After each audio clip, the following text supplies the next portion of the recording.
He's Tony Clark. How are you, Tony? I'm outstanding. How you doing, Rich? I'm doing fine. Are you allowed to answer a poll question like this as an executive director of the union? You know what's interesting, as you were running through it, I was thinking to myself which one I would vote for. And the truth is there is so much that can happen in the second half of the season that I don't know where I would land even if I took the poll. So what do you think of Tim Tebow trying this thing out right now? How do you think folks in Major League Baseball as well as you think of Tebow trying this sport?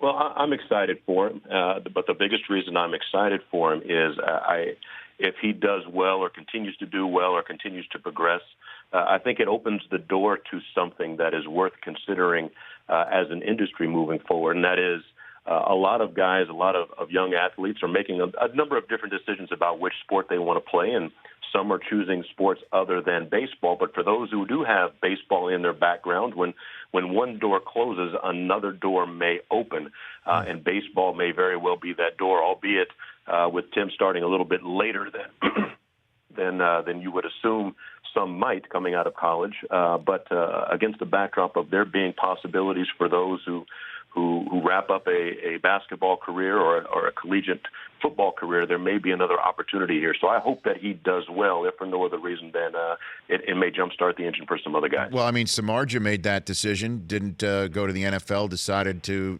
play a baseball pitch. Aaron Judge supposedly could have had a football career. He certainly looks it, Tony. I mean, that kid is huge. What's going on with him? There's no doubt about it. Very rarely do you see guys his size playing our game. More often than not, they end up on the bump as a pitcher. Position player-wise, it's simply challenging at that size to contribute in the fashion that he's contributing as consistently as he's doing it. So the idea that he has multiple sports in his background, too, I think is another conversation worthy of more discussion, which is the specialization of our game right now and how it may not be as beneficial as everyone thinks. Well, how do you I'm with Tony Clark, the MLB Player Association Executive Director. Tell me how I should respond to this, because anytime after Judge is doing what he's doing, you see Cody Bellinger doing what he's doing. Baseballs are flying all over the place. And every time I talk about it, my Twitter feed gets at least a handful of people saying somebody must be on some sort of performance-enhancing drug. What can you tell me about the performance-enhancing drug situation in Major League Baseball right now? How do I answer these questions, Tony? Well, I think our sport has one of the, if not the most comprehensive drug testing program in professional sports. So I and we as an industry, I think, hang our hat on that.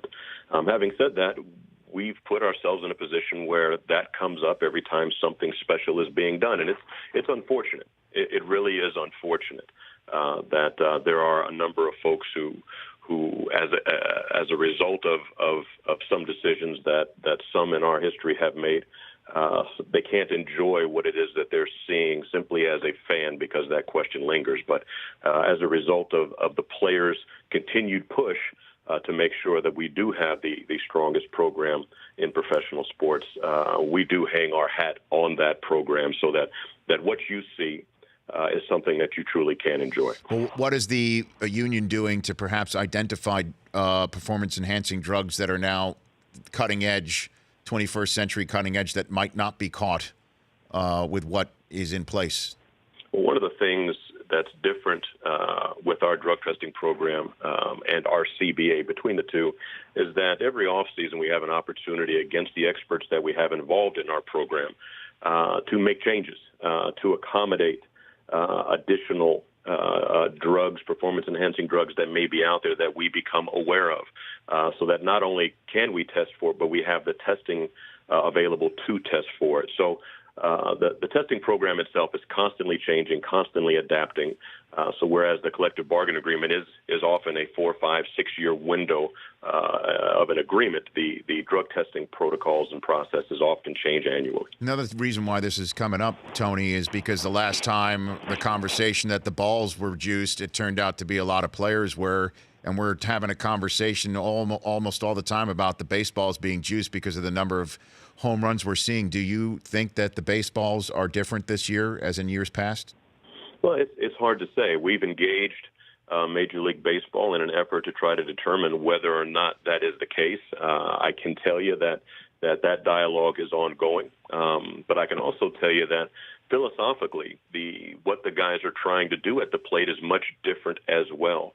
In other words, over the course of the last few years, what guys are trying to do when they step into the batter's box, almost indifferent to the count, is get the ball in the air. And I think what we are seeing is largely a manifestation of a different philosophical plan of attack when guys step into the batter's box. Well, I mean, we had John Smoltz on a few weeks ago, and he lamented some of the change of the approach at the batter's box, Tony, and the fact that players don't mind if they strike out 4 times, get the golden sombrero, as long as they get the home run with the exit velocity over 110 miles an hour. Does the Players Association like the fact that exit velocity appears to be a metric by which dollars can be awarded to a player? Well, I find it fascinating that there are a number of measuring tools like that are being used to justify or value players in general. But putting that aside for the moment, the game has changed. The game has changed. How it is being taught has changed. In other words, as players are developing, even from the time that they're young. I have a son who's playing travel ball. Matter of fact, I'm at a travel ball tournament for him as we speak. And you hear a lot of the dialogue out there from other coaches on other teams about how they're teaching the games and what they want their guys committed to as they continue to grow and mature as ball players. So there's just been a shift from top to bottom. There's a lot of it that I don't agree with. There's some of it that I do agree with. But as I came up in the mid-'90s and played through 2009, you saw a lot of it starting to change then. But having said all that, I will tell you, Rich, that we have as gifted a group of players as we've had in a very long time, which is why, going back to your earlier comment, I'm hoping that when the dust settles, we can truly appreciate what we are seeing. MLBPA Executive Director Tony Clark here on the Rich Eisen Show. A few more minutes with him. What is the union stance on the pitch clock? Well, we've a pitch clock and any number of other items that have been discussed in relation to pace of play.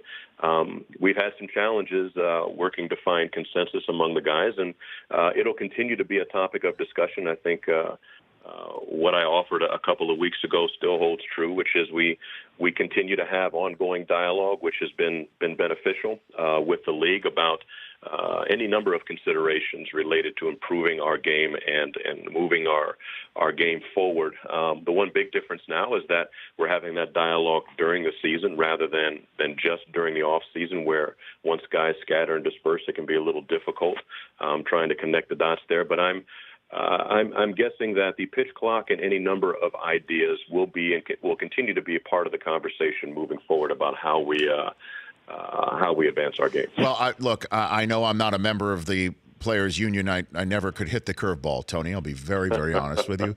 But if you need any help, if baseball decides to start putting somebody in scoring position to start extra inning games, I will be at the front lines with you, Tony. Please. Well, that can't happen. We cannot have that.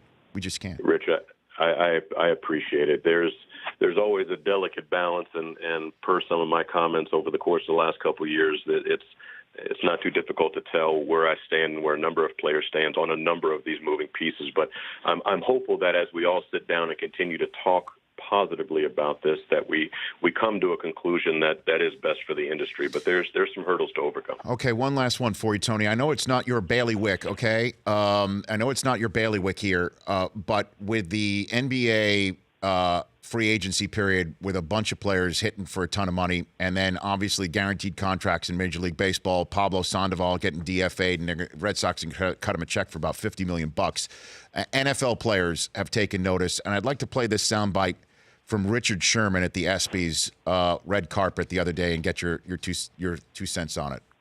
As an NFL and as a union want to get anything done, then players got to be willing to strike. I think that's the thing that guys need to 100% realize is you're going to have to miss games. You're going to have to lose some money if you're willing to make the point, because that's how MLB and NBA got it done.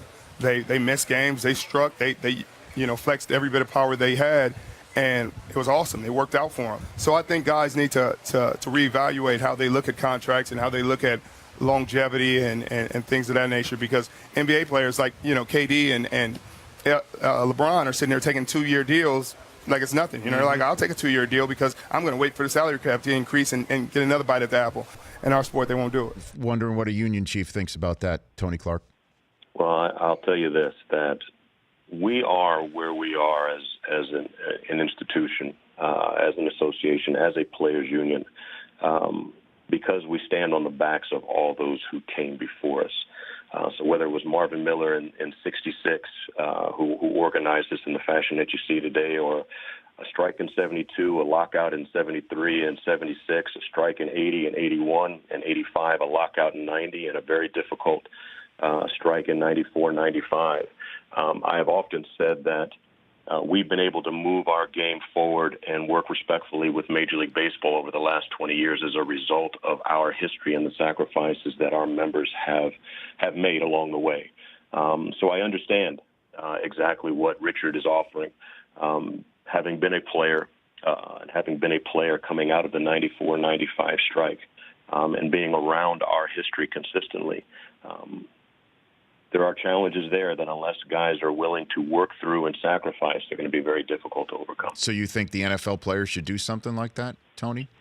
Well, I think invariably sitting down at the bargaining table is always the best way to go and working to find common ground. But oftentimes there can be difficulties there. And I'm simply suggesting that in order for us to have the relationship that we have now, we had to go through some challenging times in the past. I'm not saying that's a necessity here for any changes that the NFL players and the MLBPA may decide to try and make. But historically, that is what we've had to do in the past in order for us to be where we are today. All right, before I send you to your son's travel ball game, tell me about the Infield Chatter app that the MLBPA has put together.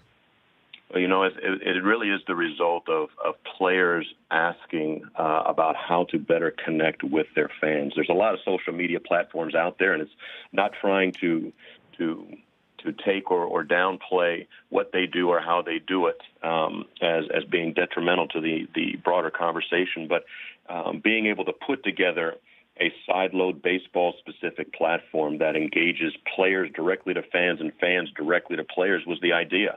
And we launched this Infield Chatter app. You can go to your Apple Store, your iTunes, or your App Store, and you can go on Android in your Google Play Store, and you can download the app for free and start connecting and chatting with the guys. Guys are posting on there, and it just creates that conversation that you otherwise can't get. Well, I love it. Go ahead and download, as you said, the Apple App Store or Google Play. And Bryce Harper during the All-Star game said during the in-game interview with Joe Buck, Tony, that he felt like he was commenting like a commentator for NFL Network. Speaking on behalf of NFL Network, we can make that happen. Okay? You let him know. I will let him know. We can make this happen. Cross the streams. You know what I'm saying? Take care. It works. You got it. Take care, Tony. Thanks for calling. I look forward to the next time. Sounds good. Thank you, Rich. That's Tony Clark.